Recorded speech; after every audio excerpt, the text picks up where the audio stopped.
What's up, Welcome back, Nostalgia. Dave here, another podcast. What's going on in pop culture right now? Got a bunch of good stuff to get to this week. 4 new music drops: SSERAFIM, Doechii, Kehlani, surprise, and Big Sean. And then, of course, the return of Amazon Prime Video's The Lord of the Rings, The Rings of Power for Season 2. So make sure you subscribe, youtube.com/nostalgiapod, linktree.com/nostalgiapod. See the links below. Get the best of 2024 Spotify playlist linked below. Let me know it's good. Let's get into it. What's up, welcome back, Nostalgia. Dave here with a review of SSERAFIM's 4th EP, 4th mini album, Crazy. This release is coming at an interesting time for SSERAFIM. Of course, SSERAFIM has really blown up since their debut in 2022, one of the most popular and in-demand new K-pop girl groups. However, 2024 has been a distressing year for this group, which is funny because they weren't even involved with a lot of the larger label controversy over at Hybe that groups like Illit and New Jeans were connected to. No, LE SSERAFIM's issues were really kind of all of their own making, stemming from, I think, declining music quality over the last 2 releases with Unforgiven and Easy,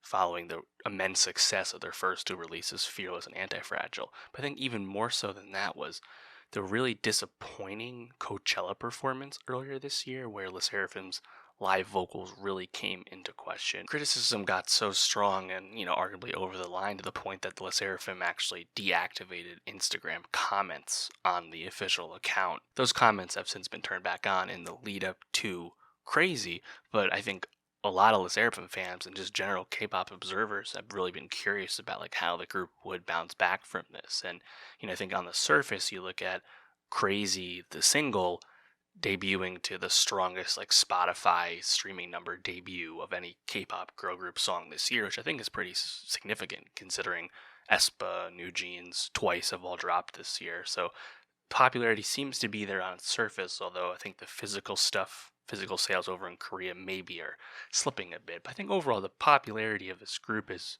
not really in any danger. The question for me ultimately, of course, is the music getting better? While LE SSERAFIM's Crazy is a step in the right direction from their past 2 releases, I don't think Crazy matches the quality of Fearless and Anti-Fragile. I don't even think we're that close. But what it does do is continue the pretty consistent genre experimentation that I think has kind of become the sound of LE SSERAFIM. It's clear that this is a group that wants to dabble in different sounds and different sonic ideas. And that is refreshing compared to a lot of their peers, the ability to jump around and not necessarily just follow an established trend. Crazy has a lot of house and electro production. I think it's pretty obvious that they took inspiration from their song last year, Eve Psych and Bluebeard's Wife. I think the songs on Crazy are pretty solid. An issue Crazy, a lot like the issues with Unforgiven and Easy, is that LE SSERAFIM isn't being put in a position to really shine vocally, really have personality come through. To me, the best of LE SSERAFIM thus far has been really memorable and fun vocal moments and melodic moments, and that's kind of still being reined in a bit. Going through the songs here, the first song, Chasing Lightning,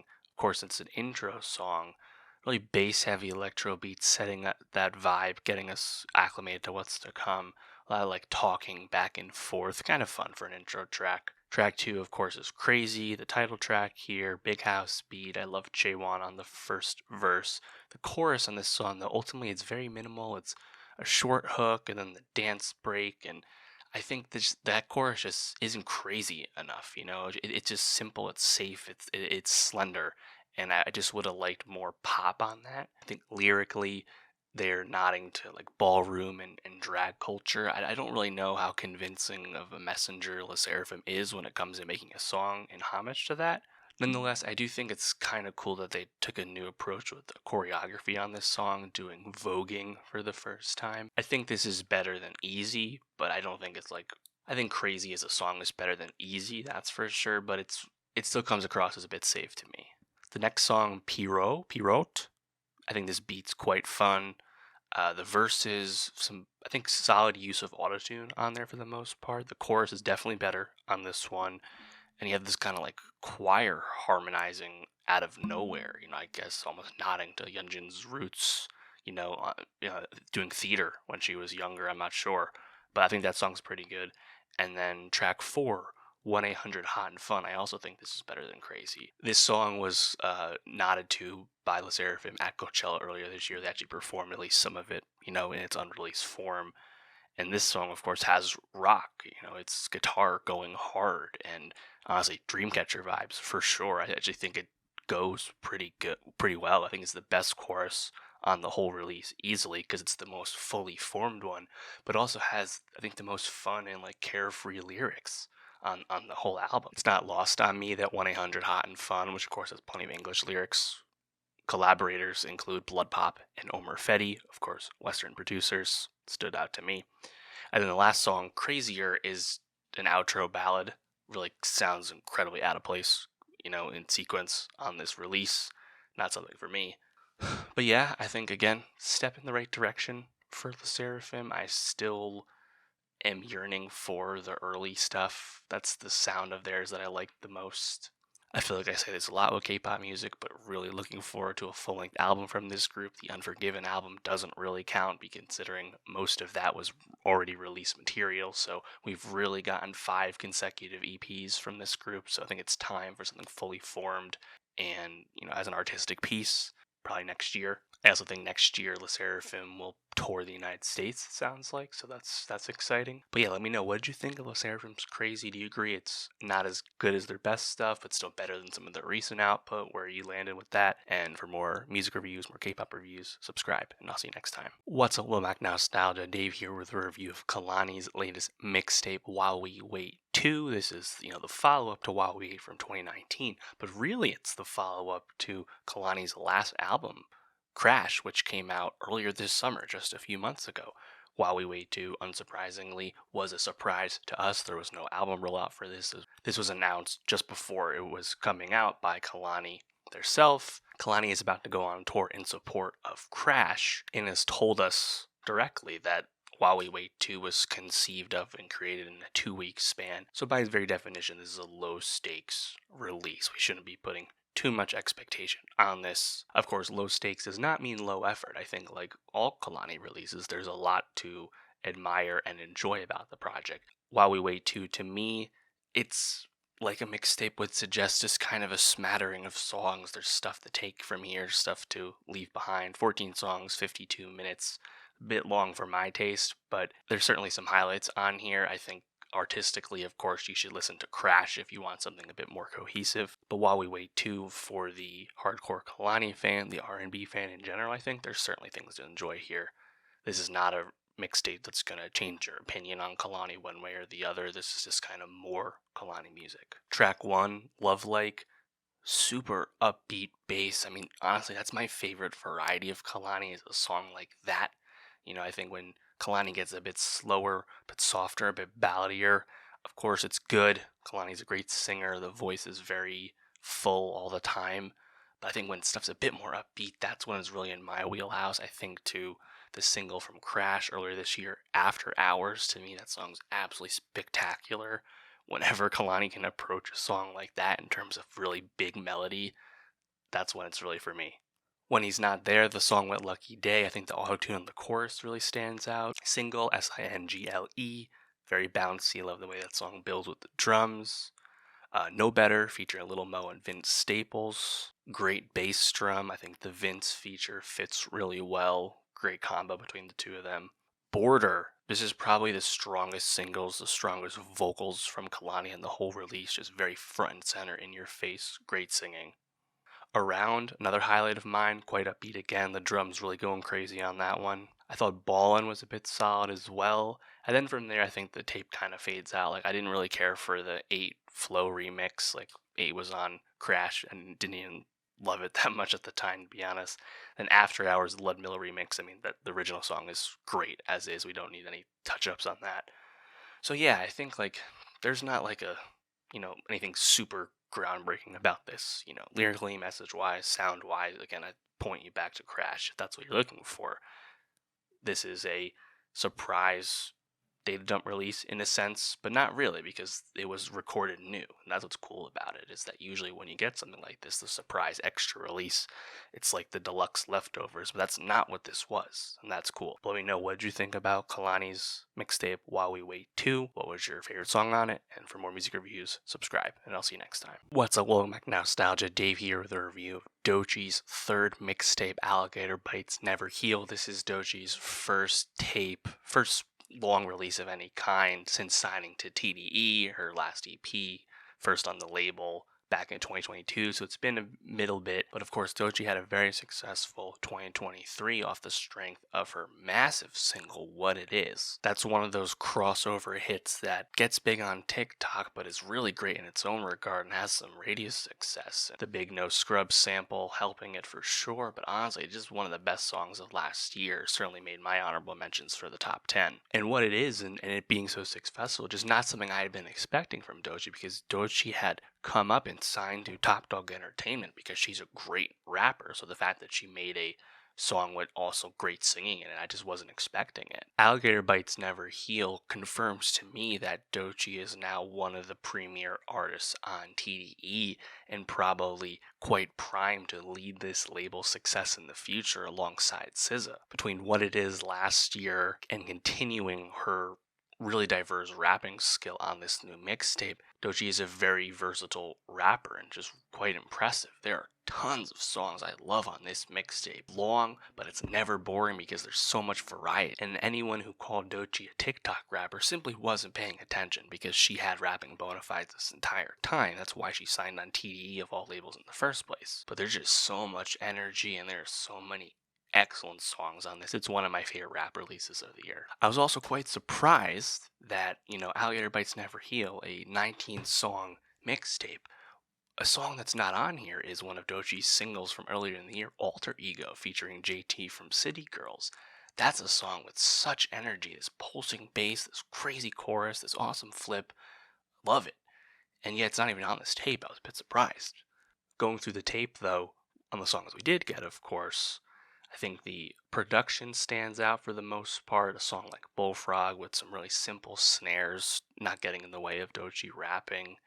Then on a song like Boiled Peanuts, you get like really classic, like boom bap, almost like, ODB, Shimmy Shimmy Ya vibes for me. Denial Is a River, I think, is one of the highlights of the tape. Absolute banger. Great storytelling from Doechii, like via her own like inner monologue. Very compelling. Incredible beat. The keynotes, it's like a simple chord, but man, like this song really comes together. Love it. The next song, Catfish, Doechii simply spitting, and the hook really goes. Skip with 2 P's, Doechii showing off again her crossover talents, a la What It Is. Really fun vocal takes, almost this like new like pitter patter flow. The flow is very divergent across the whole tape. It's never samey. Hide and Seek, I was definitely getting some Doja Cat vibes on the hook. Doechii can be very plainful. It's very fun. Wait, I think the drums are really catchy, and the chorus, the sung chorus, it really stands out. The song Boom Bap, really clever What It Is wordplay, and I think a really fun and self-aware way for Doechii to rap about some of the criticism she got from certain corners of the rap world following the success of What It Is, in terms of people wanting her to rap, as if she hadn't done plenty of that to this point, and continues to do it, of course, on this tape. It's just kind of funny, I think, the way she talks about it and talks about that situation.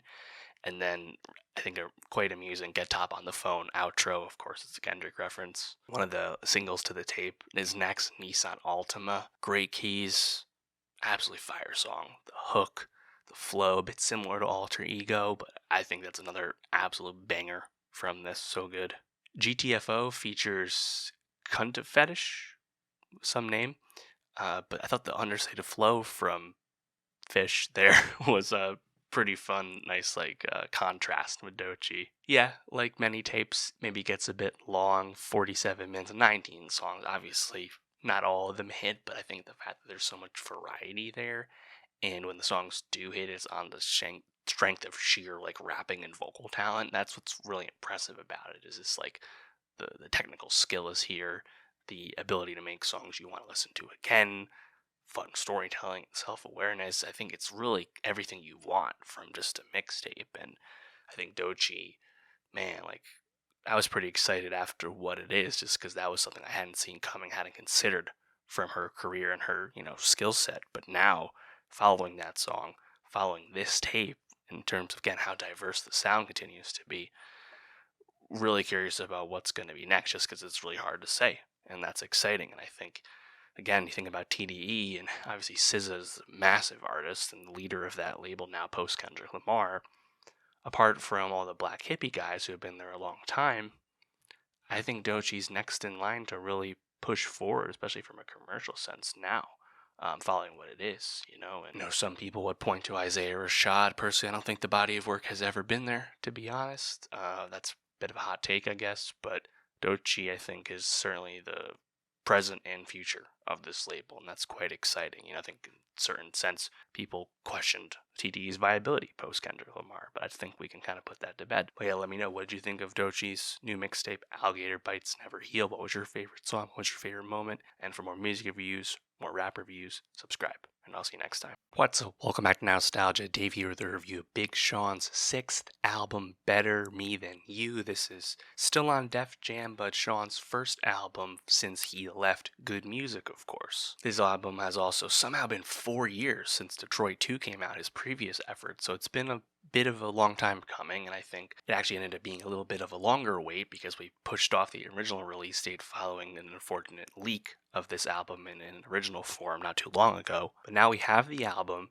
and I am really happy to say how much I like this album because I wasn't super anticipating it. Big Sean hasn't been super relevant, I think, in terms of like mainstream rap culture, even if he's continued to, maintain success, maintain fame, and maintain like listenership. People haven't really been checking for Big Sean the way they were, 10 years ago. Big Sean's 6th album, Better Me Than You, really confirms Big Sean's new status as an old head. To me, this is probably Sean's 3rd best release ever after Dark Sky Paradise and the Detroit mixtape. Again, apologies to the Finally Famous era, but I think Big Sean has not sounded this good in at least 10 years since Dark Sky. Sean is incredibly self-aware on this. He just sounds so confident, so introspective, but also makes some of his best bangers in a long time. Like, I think this kind of gives you everything you'd want from Sean in terms of a rapper who has matured after a long career, and yet I think has now found new creative juice to go forth into a new era for himself. It's really exciting and not something I had anticipated happening. I thought Detroit 2 had been a step in the right direction, but to me, Better Me Than You is another step forward, and I think it's honestly a really exciting release.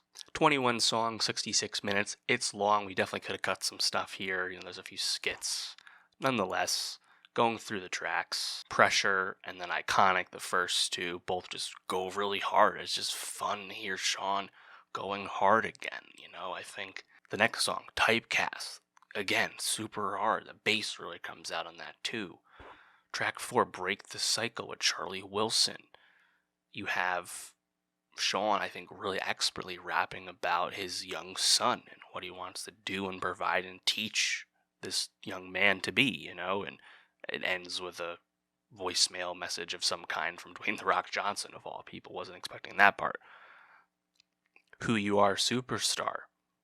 Great flow from Sean. Super bouncy. Love it. The next song, Yes. This one is Sean honestly spazzing. Bit of a darker beat. There's like a chanting in the background of sorts. This is a sound, almost more indebted to like some more modern stuff. Not quite drill, but drill adjacent. Not something I would have expected from Big Sean anyway, but I actually think goes pretty hard. Like, I think just straight up, like, Sean's rapping, his technical ability, the flows, a lot of variety, but a lot of consistency on this album. It's good.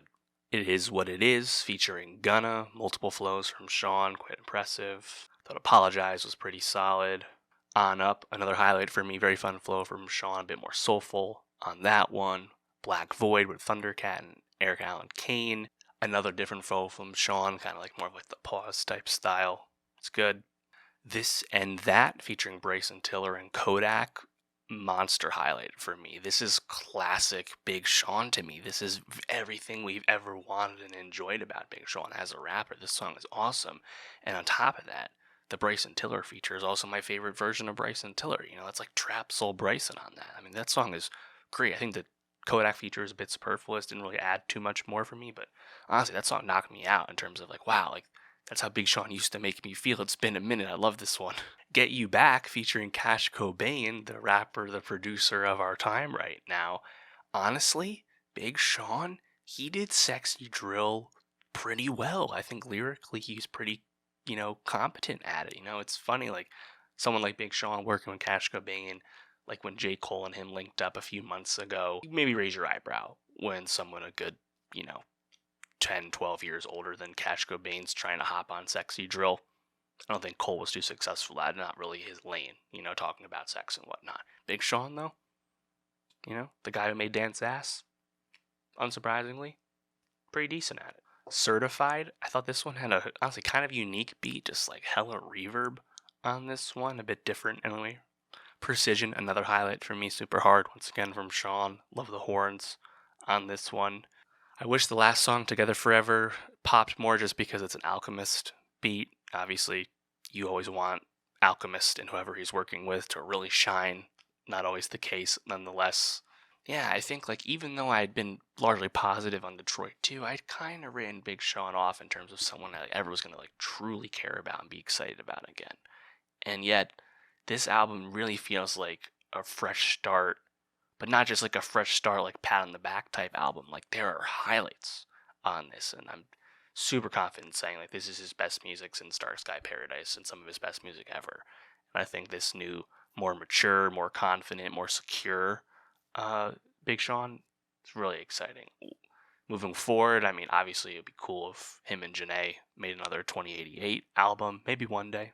Probably will happen. I don't know. But yeah, like, I don't even want to blame anything on Kanye per se, like the last stuff being on Good Music. Like, he hadn't like collabed with Kanye in a long time by all accounts. But yeah, it just feels like he's at the start of a new chapter, and it's a really exciting first step.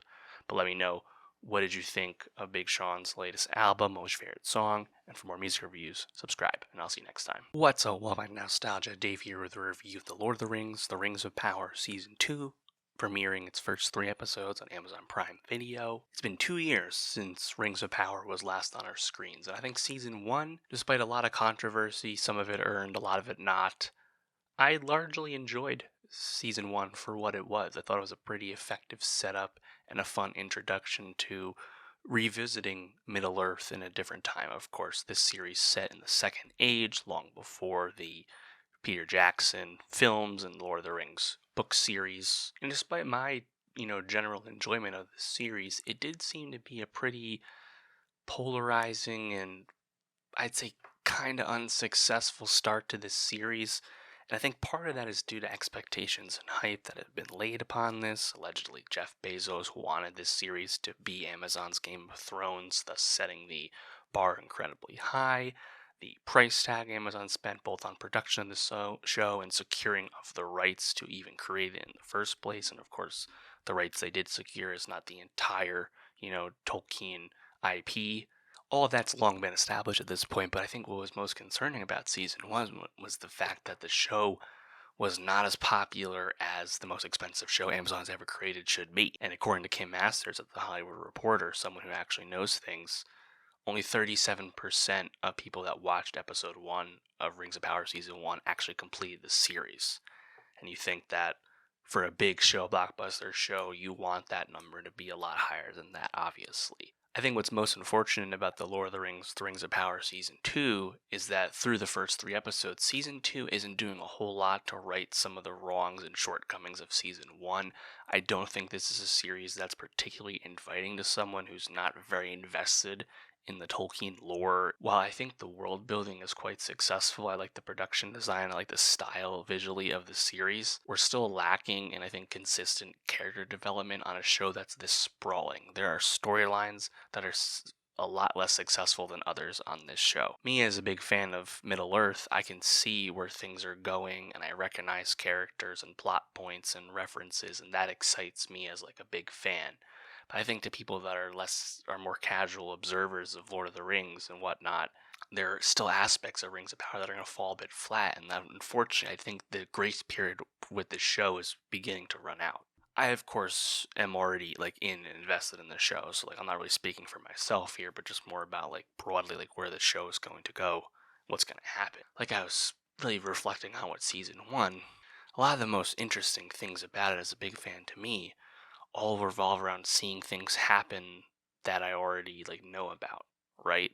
And I think season two, in theory, to me, was putting us in a place where the show could finally be what it wanted to be. In a sense that the mystery of is Sauron on this show, is Halbrand Sauron, we've moved past that now. Now Sauron is like a direct threat on the show, and we get to see that like out in the open. That's cool. I think the most successful stuff thus far on this series is revolving around Sauron's corruption and manipulation of Celebrimbor via his Anatar form, seeing the creation of the rings for the dwarves and for men, and seeing what that will bring and the negatives of that. That's what I want to see. Of course, the 3 elven rings created at the end of season 1. Like I'm most excited about seeing like that, and basically like seeing this show tell us about the lead up to the end of the Second Age. Of course, the famous battle we see in the prologue of the Lord of the Rings films, where Elrond tells Isildur to throw in the fire. We know the story. That's what we're building to. So I just really want to see that. And I think that is all plot that we know and get excited about. But we still need good story on this series. And I think a lot of stuff is still falling a bit flat. As much as I'm interested in seeing the fall of Numenor and seeing Numenor society, I don't really have a lot of connection or even an ability to follow like the various political factions of what's going on with Numenor. That's still a bit opaque to me watching the show. Yes, it's cool to see an eagle show up, but like apart from being like, oh, that's Isildur, and of course his father as well. Those are famous characters we know. We know Numenor will fall. Palantir, I get the reference, etc. But like, I don't know, like that's still a bit flat. I think a lot of the Southlands, like people, post the forming of Mordor, a lot of the Southlands characters still a bit flat to me. I like Morfydd Clark as Galadriel. I think she's still a bit like stock, like archetype style of a character, but I enjoy the presence. Of course, I like the Elrond presence as well. Hope we get more of that. In general, I'd love more time with the elves and like elf society. Gil-galad, in his heyday is kind of cool to see. Conversely, like seeing the dwarves at Khazad-dûm and watching, seeing Moria in its former glory, that is cool. And this show is going to build us up to what happens with the Balrog, as we all know. There's not a lot of like suspense in terms of stakes on this show, so I just want to see like good execution. And honestly, like one of the funniest things to me in this premiere was watching, Elrond not be a fan of these 3 elven rings and not want to support them at all, and rightfully thinking that they're part of a greater scheme by Sauron, right? And he runs away with the rings, and he goes to Círdan, the shipwright. Cool to see Círdan. I love it.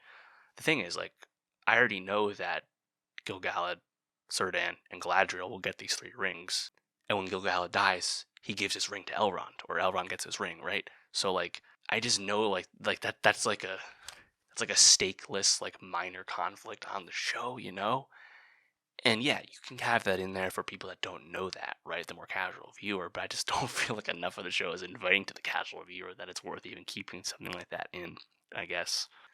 I did enjoy the beginning of this season where we have Jack Lowden in a cameo as Sauron in different form, really laying in Sauron's like shapeshifter, deceiver status.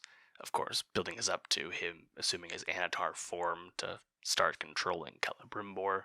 Thought that was all pretty cool. That being said, I think the show could have done a better job of communicating why Sauron and the orcs aren't just immediately aligned as 2 different bad guys, so to speak. And this power struggle between Sauron and Adar, the dark elf who we met in season 1. Like, I don't think a lot of that's super well defined still. So, yeah, I think, like, overall, certainly most invested in the elf stuff, and of course, Sauron's control of things and involvement in things. I think the Numenor stuff and Southland stuff still feels very much like uninvolved from like the core story, because like we get like real narrative momentum in terms of the creation of the rings and whatnot.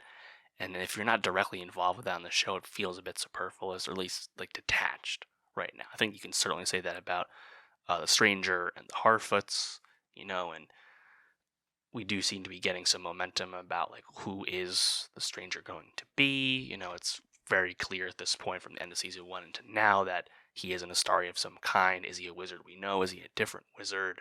There seemingly is another wizard off in that desert place who we saw. Again, are these people we know? Are these other people? I've long theorized that perhaps we would see the Blue Wizard characters on this show solely for the fact that they are undefined in the Tolkien lore and thus very open to interpretation on a show like this. Remains to be seen. But yeah, I think ultimately, like, it's a show that just has a lot of disjointed qualities to its narrative.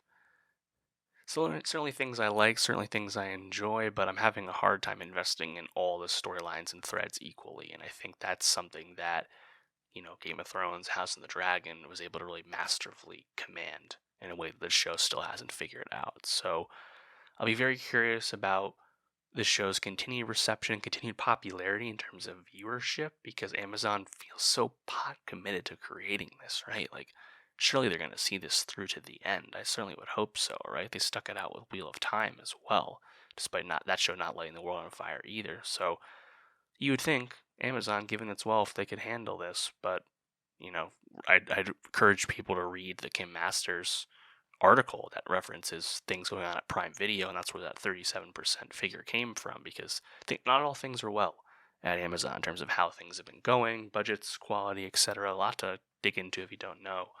But yeah, Lord of the Rings of Power Season 2, I'm curious how far we go with things, like, do we get into open conflict? Does the Balrog fuck shit up in totality? I don't know if we're going to get that far yet, so hopefully the steps we start to take feel fulfilling enough. But let me know where you at with Lord of the Rings of Power. Do you feel like Season 2 is doing things you want? Let me know. And for more TV reviews, subscribe. And I'll see you next time. Alright, that's going to do for the pod this week. Next week, shorter pod, but some key things. Once again, Beetlejuice 2, Beetlejuice is here. Really exciting, especially the fact that this movie's going to be really big, so that's cool. New album from Fred again, arguably the most important and in demand electronic artist these days. Very exciting. Of course, we'll give my 2024 Emmy predictions and lead up to the Emmys, and then the return of My Brilliant Friend on HBO for its fourth and final season. Underlooked but an underappreciated show that I like quite a bit. So make sure you subscribe, youtube.com/nostalgiapod, linktree.com/nostalgiapod, see links below. Get the best of 2024 Spotify playlist linked below. Let me know it's good, and I'll see you next week.